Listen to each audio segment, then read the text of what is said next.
एक सफर, एक बीमार दिल से एक स्वस्थ जीवन तक का सफर, दर्द और निराशा से उम्मीद भरी जिंदगी तक का सफर, आंसुओं से खुशियों भरी मुस्कान तक का सफर। हृदय रोग के साथ जन्म होने पर पहली सांस ही जिंदगी के लिए संघर्ष बन जाती है।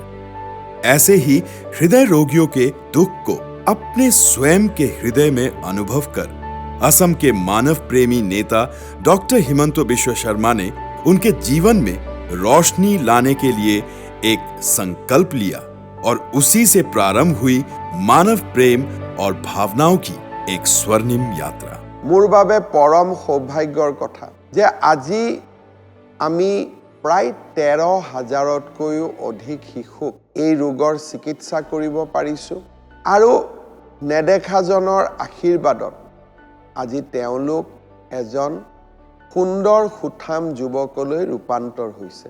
ৰাজ্য চৰকাৰে এনেদৰে আগলৈও আমাৰ কণমানি শিশুসকলৰ চিকিৎসাৰ ব্যৱস্থা কৰি যাব যাতে প্ৰতিজন শিশুৱে এটা সুন্দৰ জীৱন লাভ কৰিব পাৰে। অসমৰ এই অনন্য আঁচনিখনে আমাক মানৱীয় দৃষ্টিভংগীৰে এখন সৰল অথচ কোমল ৰাজ্যলৈ ৰূপান্তৰ কৰিছে। মই আশা কৰিম আৰু মই প্ৰতিশ্ৰুতিবদ্ধ অনাগত দিনতো আমি শিশুসকলক সুন্দৰ ভৱিষ্যত দিয়াৰ বাবে আমি প্ৰচেষ্টা কৰি যাম। बेंगलुरु के नारायण हृदयालय के साथ एक ऐतिहासिक सहयोग किया गया जो भारत के सबसे जाने माने कार्डियक संस्थानों में से एक है। उनकी सकारात्मक प्रतिक्रिया एक टर्निंग पॉइंट बन गई और असम के मेडिकल इतिहास में एक नया अध्याय शुरू हुआ। पूरे राज्य में मेडिकल कैंप आयोजित किए गए। दूर दराज और पिछड़े इलाकों में भी दिल की बीमारियों के साथ पैदा हुए बच्चों की तलाश की गई। उन्हें तैयार किया गया, रेफर किया गया और जीवन बचाने वाली सर्जरी के लिए बेंगलुरु भेजा गया। सर्जरी के सभी खर्चों के साथ साथ सबके बेंगलुरु आने जाने के लिए विमान सेवा की भी व्यवस्था की गई। देश के कुछ सबसे अनुभवी कार्डियक सर्जनों द्वारा की गई इन सर्जरी ने सिर्फ दिल का रोग ही ठीक नहीं किया बल्कि उन्होंने उन अभागे परिवारों की उम्मीद भी वापस लौटाई।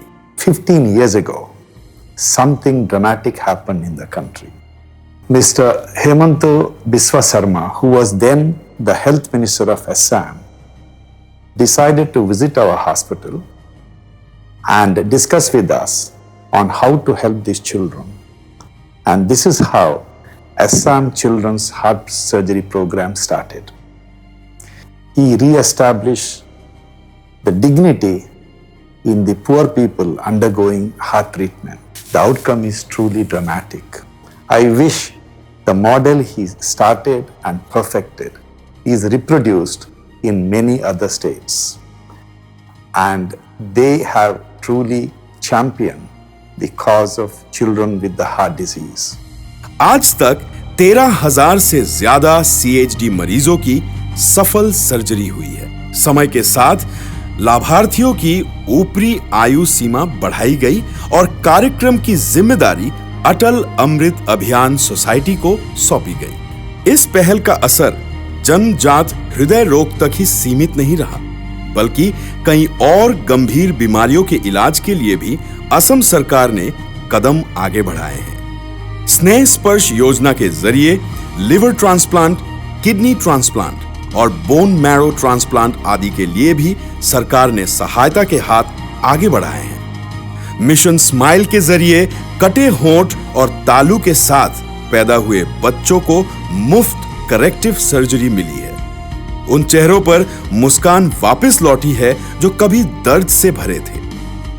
চিকিৎসাটো বিনামূলীয়া হোৱাৰ বাবে আমিও বহুখিনি সকাহ পাইছোঁ আৰু তেওঁৰ বাবে মই এতিয়া বহুত সুস্থ আৰু মোৰ এটা নতুন জীৱন পোৱা যেন হৈছে। নিজে সব কাম কৰিব পাৰোঁ আৰু কলেজতো অহা যোৱা কৰিব পাৰি আছোঁ। তেওঁৰ বাবে মই এতিয়া বৰ্তমান আপোনালোকৰ সন্মুখত আছোঁ, নহ'লে মইতো নাথাকিলেও হয়। অসম চৰকাৰক বহুত বহুত ধন্যবাদ, হেমন্ত মামাকো ধন্যবাদ। इस स्वास्थ्य क्रांति से शिशु मृत्यु दर और मातृ मृत्यु दर में उल्लेखनीय गिरावट आई है। এই কাৰ্যক্ৰমত 1000ৰো অধিক তেনেকুৱা শিশু উপস্থিত আছে। তাৰ বাবে আমি মুখ্যমন্ত্ৰী ডাঙৰীয়াৰ মাৰ্গদৰ্শনত কাম আগুৱাই আছো। ইয়াৰ মূলটো হ'ল হৃদয় জীৱনৰে ভৰা, জীৱন আশাৰে ভৰা। ये हमारे लिए परम गौरव का दिन है कि CHD परियोजना के तहत लाभान्वित मरीज जो आज युवावस्था में आकर अपनी नई जिंदगी के साथ आगे बढ़ रहे हैं, ऐसे 13,000 लाभान्वित में से 1,000 लाभान्वित आज हमारे बीच केंद्रीय गृह मंत्री को अपना आभार व्यक्त करने और अभिनंदन देने के लिए मौजूद हैं।